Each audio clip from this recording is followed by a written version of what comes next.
हाँ तो कैसे हो भाइयों। ये कहानी एक ऐसे कपल की है जो शुरू में बहुत ज्यादा प्यार करती है, एक दूसरे के लिए मरने मिटने के लिए तैयार होती है, लेकिन बाद में वे दोनों एक दूसरे के खून के प्यासे हो जाते हैं। कहानी की शुरुआत है एक हाई स्कूल में मैंडी से शुरू होती है।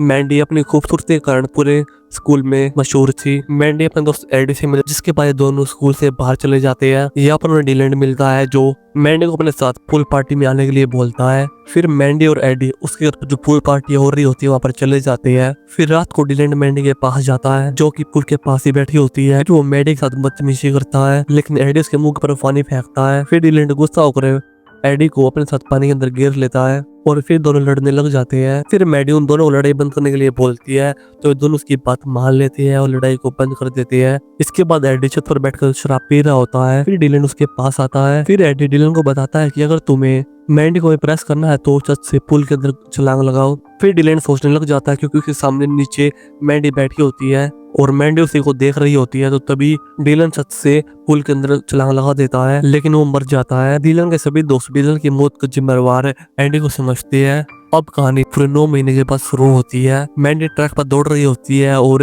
एंडी उसके पीछे दौड़ रहा होता है। जॉगिंग करने के बाद एंडी मैंडी से बात करने की कोशिश करता है, लेकिन मैंडी से इग्नोर कर देती है और वहां से चली जाती है। फिर चेंजिंग रूम में क्रिस मैंडी से पूछती है कि क्या तुम वीकेंड पार्टी में आ रही हो। फिर मैंडी यहाँ कर देती है तो क्रिस तभी अपने दोस्त के पास मैसेज करती है और बोलती है कि मैंडी पार्टी में आ रही है। फिर मैंडी अपने घर में अपनी आंटी से जो से पूछती है पार्टी में चलने के लिए। फिर उसकी आंटी उसे पार्टी में जाने देती है और उसे अपना ख्याल रखने के लिए बोलती है। फिर हमें गाड़ी में रेड, जैक, मैरलिन दिखाई देते हैं। दूसरी गाड़ी में ब्रिड और क्रिस दिखाई देते हैं और उनके साथ मैंडी भी होती है। वे सभी दोस्त वीकेंड की पार्टी मनाने के रेड के रिंच हाउस में जाते हैं। आगे जाकर क्रिस अपनी गाड़ी को रोक लेती है क्योंकि आगे रास्ता साफ नहीं था, क्योंकि उसे डर था कभी उसकी गाड़ी कुछ हो ना जाए, इसलिए वो सारा सामान दूसरी गाड़ी में रख देती है। जिसके बाद सभी लोग रेड की गाड़ी में आगे बढ़ते हैं, लेकिन मैंडी और बर्ड पैदल ही जाते हैं क्योंकि रेड हाउस वहां से कुछ थोड़ी दूर था।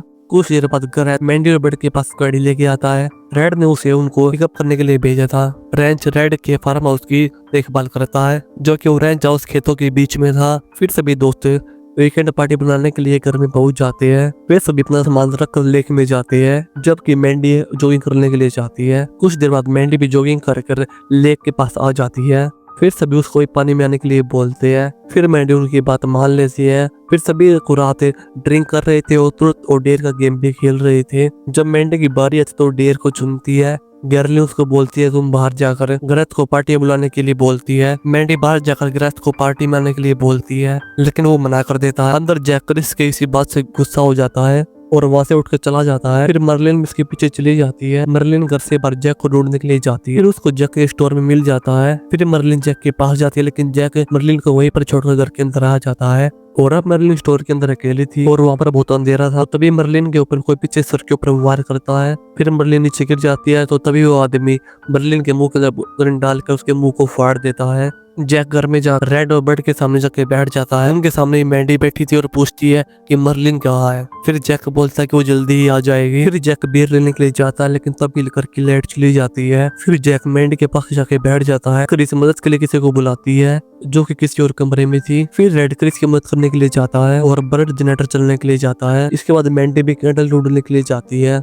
घर के बाहर बर्ड जनरेटर चलाने की कोशिश करता है, लेकिन गलत उसके पास आकर बोलता है ये काम नहीं करेगा। फिर कुछ देर बाद लाइट वापस आ जाती है। फिर सभी दोस्त एक कमरे में इकट्ठा होते हैं। जैक रेड की गाड़ी और गन लेकर मर्लिन को ढूंढने के लिए जाता है। फिर उसको रास्ते में मर्लिन दिखाई देती है। फिर वो गाड़ी रोक उसके पास जाता है, लेकिन तभी वो हथियार उसको पीछे से मार देता है। फिर जैक पानी में गिर जाता है। फिर वो हथियार उसको गन से शूट कर देता है। इधर घर में सभी लोग बैठे हुए गन की आवाज सुनाई देती है, लेकिन इन्हें लगता कि जैक हवाई फायर कर रहा होगा। फिर क्रिस जैक को देखने के लिए बाहर जाती है। फिर वो जैसे दरवाजा खोलते हुए सामने ग्रेथ खड़ा होता है। ग्रेथ को लगता था कि फायर रेड और उसके दोस्तों ने किया है, इसलिए वो उनको समझाकर वहां से चला जाता है। इसके बाद चारों दोस्त घर के बाहर बैठे थे तो तभी वहां पर एक गाड़ी आती है और वो गाड़ी रेड की तरफ बढ़ रही थी। उन सभी को लगता है कि जैक वापस आ गया है। अचानक से गाड़ी से फायर होने लग जाती है। जैक को देखकर सभी लोग गुस्सा हो जाते हैं। बर्ड इस हरकत के लिए जैक को पीटना चाहता था, इसलिए उसके पीछे भागता है। आगे जाकर वो एडी को गाड़ी में देखकर हैरान हो जाता है। एडी बोलता है कि मैंडी सिर्फ मेरी दोस्त है, फिर वो बर्ड को चाकू से मार देता है। अगली सुबह सभी लोग बर्ड को देखने के लिए बाहर जाते हैं। ग्रस जैसे ही दरवाजा खोलता है तो एडी उसके ऊपर फायर कर देता है। गोली सीधा उसके कंधे पर लगती है। मैंडी ग्रस के पास रुकती है, जबकि क्रिस और रेड बार मर्स ढूंढने के लिए जाते हैं। बाहर वे जैक और मर्लिन की लाश को देखकर काफी घबरा जाते हैं। वे दोनों क्रिस की गाड़ी के पास पहुंचते हैं, लेकिन एडी रेड को शूट करके मार देता है। एडी रेड के पास आकर क्रिस की गाड़ी की चाबी निकाल लेता है। फिर रेडी उसी गाड़ी से इसका पीछा करता है। मैंडी घर में बड़ा सा चाकू उठाकर बाहर आती है, जहाँ क्रिस उसकी तरफ दौड़ती आ रही थी, जिसके पीछे एडी लगा हुआ था। क्रिस जैसे ही मैंडी के पास आती है तो उसी समय मैंडी क्रिस को चाकू मार देती है। इसके बाद एडी मैंडी को एक नोटबुक दिखाता है। उस बुक के अंदर उन दोनों ने अपने बारे में लिख रखा था कि वो लोगों को क्यों मार रहे हैं। फिर वो मैंडी को साइन करने के लिए बोलता, लेकिन मैंडी बोलती है मैंने अभी तक इसको पढ़ा नहीं है। इसके बाद दोनों जमीन पर बैठ जाते हैं कि मुझे याद है हमारी योजना कि सभी को मारकर खुद पाइल्स खा के मरना है, लेकिन अब तुम पाइल्स खाओ और मुझे गोली से शूट करो। एडिस के हाथ में पिल्स रख देता है, लेकिन मैंडी खड़ी होकर पाइल्स को नीचे गिरा देती है। एडिस की तरफ कुन कर बोलता है कि हमें एक साथ मरना है। फिर मैंडी मर्द के लिए चिल्लाती है तो तभी ग्रेथ एडी के ऊपर गोली चला देता है। एडी उठकर ग्रेथ के पास भागता है और उसके पैर में चाकू मार देता है। फिर वो मैंडी के पीछे भागता है, लेकिन मैंडी इसका मुकाबला करती है और उसको मार देती है। आखिर में मैंडी